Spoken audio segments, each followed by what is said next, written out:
lately. But thinking about you, baby. Just, you watch this movie and you're gonna get that stuck in your head. They play it so much. Hello there, I'm Scotty. You're not. Welcome back to Dis-Cember 2023. We're on Jett Jackson the movie, which is a feature-length 90-minute TV film based on the TV show The Famous Jett Jackson, which aired on the Disney Channel from 1999 to 2001. And this film was released in 2001. So, and it tells the story of Jett Jackson having to. How do I put this? So, in this film, Jett finds out that the network wants to extend his show, Silverstone, for 3 more years. Right? So that's 3 seasons. He has a crisis of what he wants to do, but that is completely wiped away because we have a person swap movie where Jett goes into Silverstone's world and vice versa. Silverstone goes into Jett's world, or the real world, as you want to call it. And so then they have to live in each other's worlds. And you know what? Watching this it's in my top 10 Disney Channel original movies, but rewatching this, okay? So, these Disney Channel original movies had to have some sort of gimmick to them. Keep in mind, Jett Jackson already had a gimmick, right? Of this teenager is already living dual lives. He's a TV star. He's a teenager. He's got to deal with that. Add on to it, Jett gets thrown into this alternate universe where Silverstone is real, and Silverstone is thrown into the real world. It's a decent idea, but for the story they're trying to tell, I don't know if it works.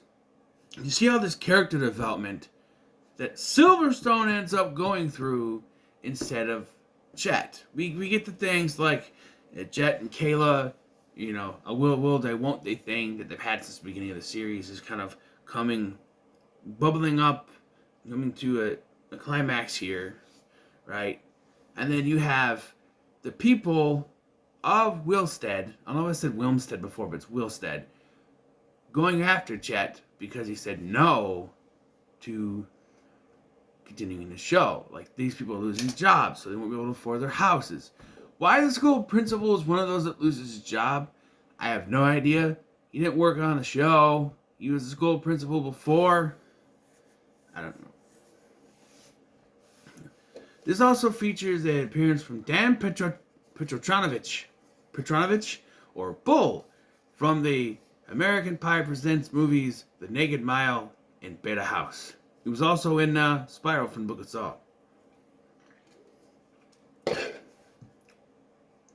He plays a high school student I don't think we've seen before or after this. But here's the thing. This aired before the last 2 episodes of the series aired. And I don't know if this was supposed to be a series finale or not. There's not a real conclusion to this series overall. Yes, it wraps up the will they, won't they arc. But it doesn't really... Look. All these character development moments, these big character developing moments that are done for Jett, happen when it's Silverstone and not Jett. Jett is flung into Silverstone world, right? So, Jett is over there. Well, Silverstone is over here in Jett's world. And all this character development, all this stuff is happening to Silverstone instead of Jett. And it, to me... I'm sitting watching this and like, okay, this is important character development, but in the back of my mind, well, this isn't Jett, this is Silverstone. It's not really working for me. It's just, I don't know. Because you have the Willy Wonka thing with Kayla, and Silverstone fixes that, which is the only really big arc thing they have here. And then the whole town going against him fixes itself when, when everybody shows up and is just fine with him, and they're like, hey, and then Bull or whatever his name is, Tank. His name is Tank here. And he's like, hey, you know, man, I talked to my dad and everything's fine. And just like, that fixed itself, didn't it? There's no real, like, it doesn't affect Jett Jackson. This all comes to Silverstone. This is all for Silverstone. Jett is being a secret agent in the other world with Hawk and Artemis and Michael frickin' Ironside, by the way, playing our main character, Crag. Our main villain, Crag. Yeah. He's had weird villains on the show before. I don't think Michael Ironside's ever been on this. Michael Ironside, good God. Give him a come on here, man. I mean, he was on Smallville, but that's Smallville. This is Disney Channel show, man. Disney Channel. No. But, yeah. We find out that Crag has the ability to change his shape. Yeah. So let's go through the plot here. Try to. So Jett is right from the start. Jett is jet lagged because of having to go to school and go to the set and go to school, back to the set and back to school and to the set and just so much in his life. He rarely has any free time, right? So he's already exhausted, and we are seeing this and the plot of Silverstone play out. The Silverstone starts this off. We get the exposition with Crag and the explosion and everything, and we get cut, you know. But everything we are presented as the show is also presented as what's really happening in Silverstone's world. Yeah.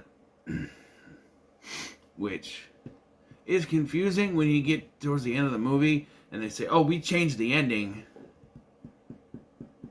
Okay, but if something else was supposed to happen, and why doesn't that happen in Silverstone's world?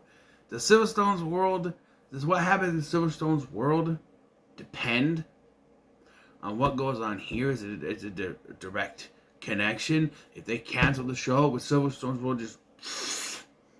And that, in its own right, could have been something, right? Maybe Silverstone himself gets shoved through, and they're both there. And people are confused, and they confuse them for each other. They confuse, they confuse Silverstone for Jett, and it's confusing, and Jett decides he wants to cancel the show, right? But then Silverstone confronts him, and they start to realize that if the show gets canceled, Silverstone's world will cease to exist. Which I get, that if you do something like that, and you gotta wonder, okay, well, if the show gets canceled, then eventually ends after the 3 years, you're gonna have to keep this going for the rest of your life just for it to work. Which is also in the back of your head now, too. Like, okay, the show is going, but you gotta think, if these events are happening at the same time that they're shooting the stuff in the script, then yeah, if they stopped, it would, whatever. I don't know. It would stop there. So, and keep in mind, the show ended shortly after this. 2 episodes left and it was done. 3 seasons is not bad. Disney had a thing canceling shows prematurely because they had a certain episode quota they wanted to do. But, yeah. So, Jett puts his soda. By the way, this is a Canadian show, and the actor who plays Cobby, who I didn't mention in my Disney Channel shows, he is Canadian, but he says soda instead of pop, like the Canadians. And by the way, can you stop lumping us Minnesotans in with the Canadians? We don't talk about... Ignore the movie Fargo, okay? Ignore Fargo. They frame Minnesota as, oh yeah, oh eh, oh you betcha, oh yeah, that's what you're gonna do. You have to pop, eh? No, that's Canadians. And I know not all Canadians talk like that, but there are some that have that kind of accent to them. I never met one goddamn Minnesotan that talked like that. Maybe northern Minnesotans, maybe. I'm southern Minnesota, Okay, I'm down towards the bottom, towards Iowa. Iowa, for some reason, people in Iowa have southern accents a little bit. Have a little bit of southern twang. Fuck, my cousin, when we were kids, went between a southern twang and a British accent for some reason. And when I asked her, why are you talking with a British accent? I don't know. I mean, she was a kid, but still, she was talking like this was her normal accent. And, I don't know, Iowans have that sort of country twang, I should say, not southern, country twang.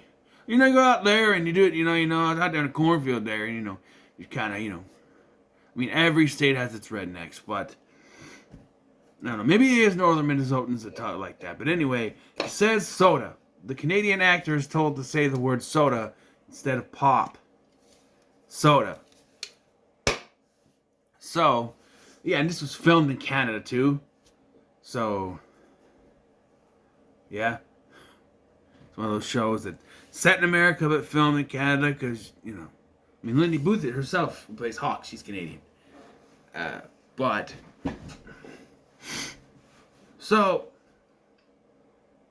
yeah. So he puts his soda on the console that activates this machine that in Silverstone's world is this transdimensional portal.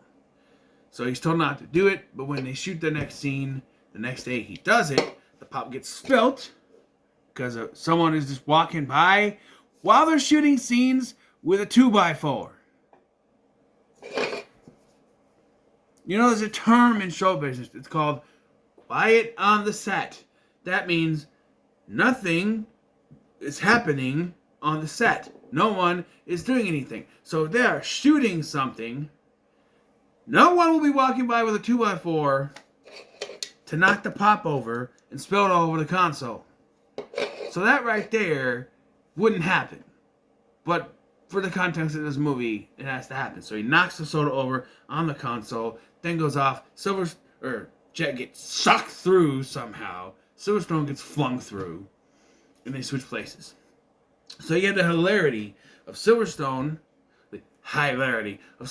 walking around in the real world where everything is a set, and Jett being confused when the set doesn't end. It is, that sort of thing. And then they're trying to tell people things. Well, Jett's trying to tell them what's going on. Silverstone does not. He just sort of walks around getting lost in places. And just so happens to bump into Jett's mom. As I mentioned in the video for Disney Channel, memorable Disney Channel shows from my childhood, parents are divorced. Dad's a sheriff, and the mom's his agent. The Jett's agent, not the dad's, you know what I mean.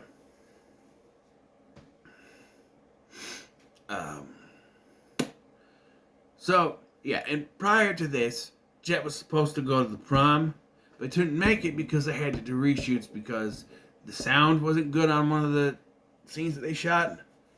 So they had to redo the entire day of shooting. Would it have just been that scene? Was the sound bad on everything they shot that day? Because to me, like when you shoot a scene, like I've never done a production like that, but it can't be that long of a scene that you shoot at a time, right? If you're doing that one scene, if you're redoing it again just to get the sound right, I'd say 10 minutes to a half hour. But this makes it feel like he was there for hours shooting one scene. And I know you may say, oh, we have to get it. But if he got it the last time and the sound was wrong, he just needs to do what he did in that previous scene and hope they get the sound wrong. Did they keep getting the sound wrong? If that's the case, fire the sound guy. But he misses the prom date, right? So, and we get the first occurrence of Lately, but thinking about you, baby. The song Lately by Samantha Mumba, which plays throughout the film. Actually, it's the first occurrence of the song because Silverstone, when he comes through, goes running off and bumps into the mom who's driving by, and she plays the song on the radio. Yeah, it just happens to be playing on the radio. Yeah. So, Silverstone is informed by JB, who I was calling JP for some reason. I am JP, the JB, his best friend. I may have called him JP in the video I did, but JB, about what happened because when you stood her up. Jett? I don't know, Jett. She acts like he doesn't exist. Sort of thing. But, so Silverstone decides to, kind of get back into good graces by setting up a dance at JB's family's store. Where Booker, the Deputy Enos of Wilstead, North Carolina, for lack of a better term, just so happens to be there too. And we get the third occurrence of the song outside of the store where they're dancing. And again, this is sweet.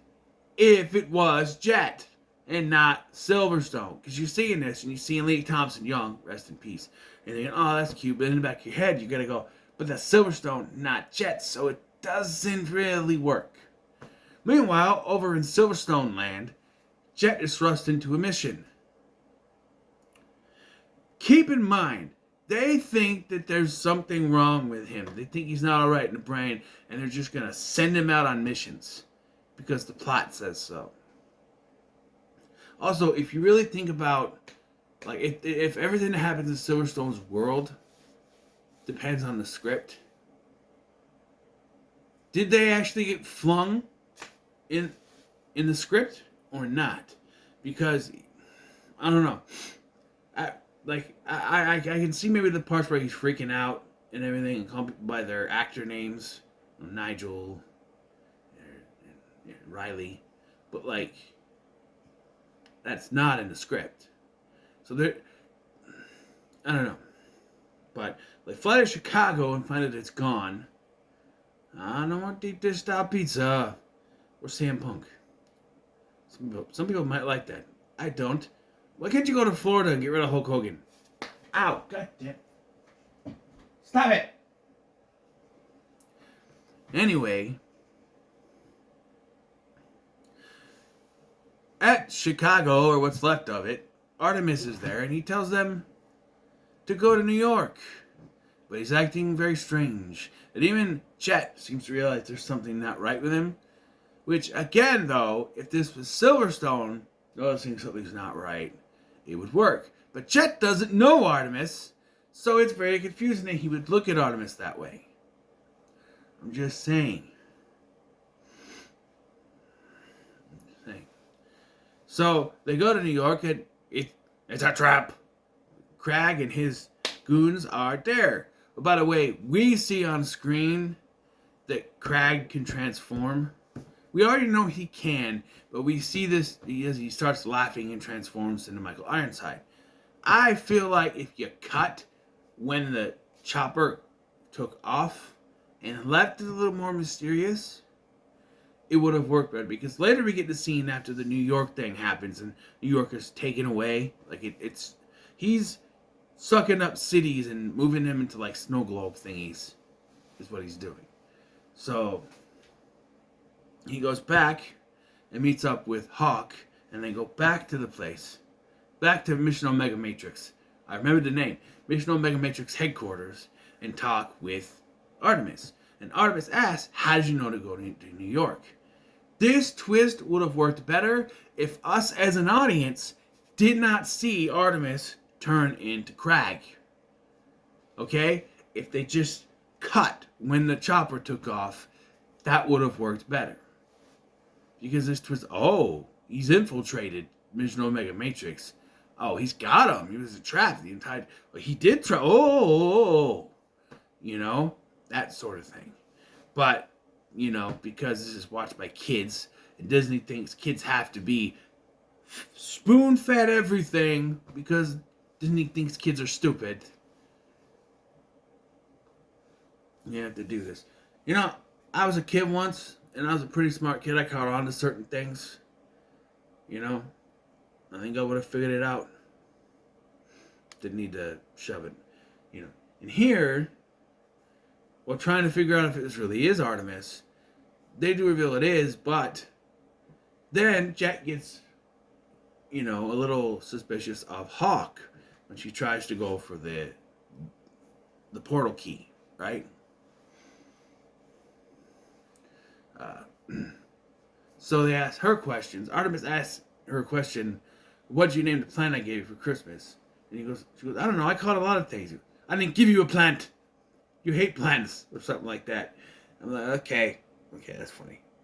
But yeah, it is Crag, and he's like, "You'll never be able to stop me," and then disappears. Then the real Hawk walks in. They're like, Then we have two rooftop scenes, or two scenes that mirror each other. One in Silverstone's world, where Jett talks with Hawk, and one in the real world, where Silverstone talks with Grandma, Jett Jackson's great grandma Coretta. Miss Coretta is her name. And she knows that Jett is not Jett. Silverstone is not Jett. Because, in her reasoning, she was the first person to see Jett when he was born. Or she was the first person that Jett saw when he was born. Which says a whole lot of things. Like, really? They gave him to you over the mom and the dad? I don't know how that would work. I don't know. But, so she knows, she could tell by the eyes that it's not Jett. So, yeah. So everything is set in stone. By the way, there's a running joke with the actor named Maury, who plays the rat on Silverstone. It's Tony Munch.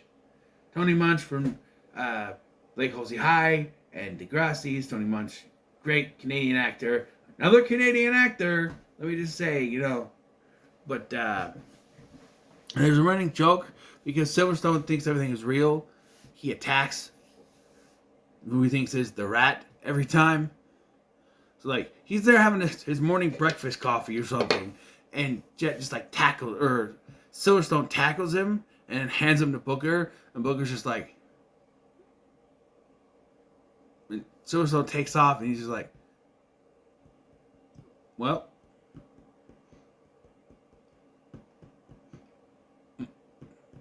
sorry, my stutter's acting up.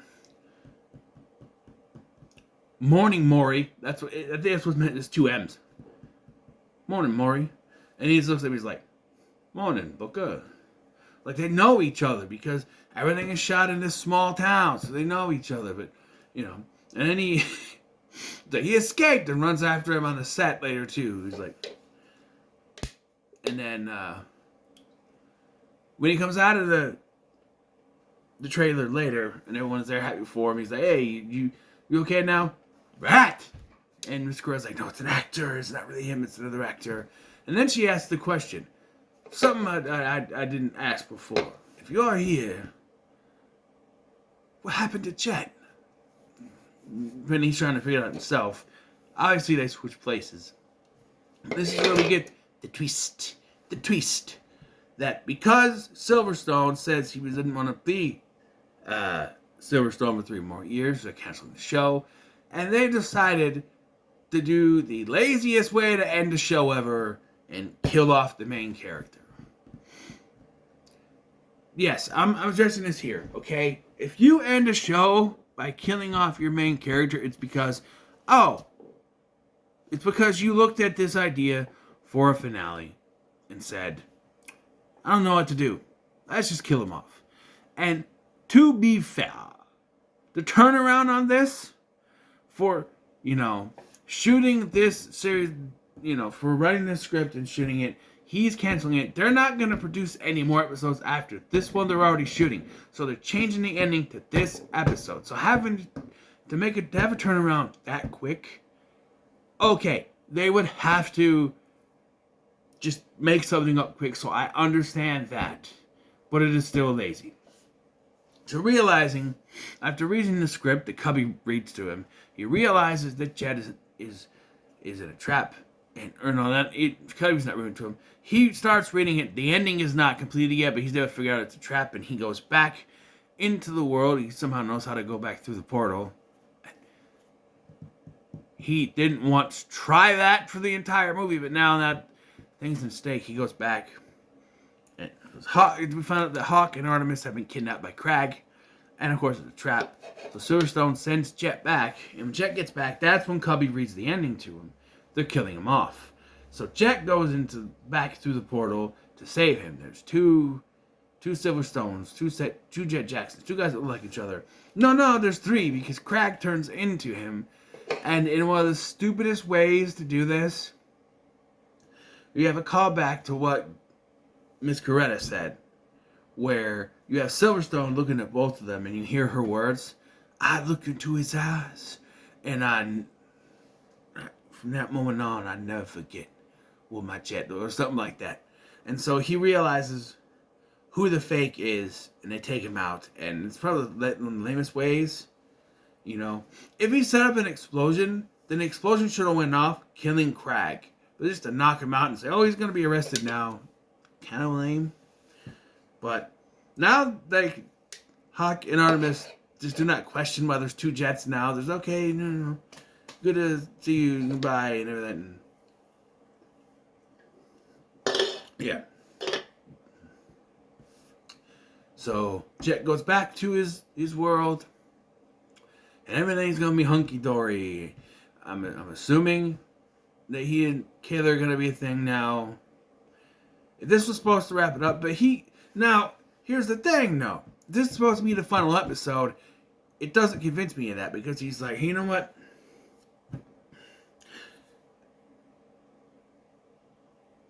If you need me, you got me for as long as you want me. I'll be Silverstone or something like that. So he's gonna keep going, and then Cubby's like,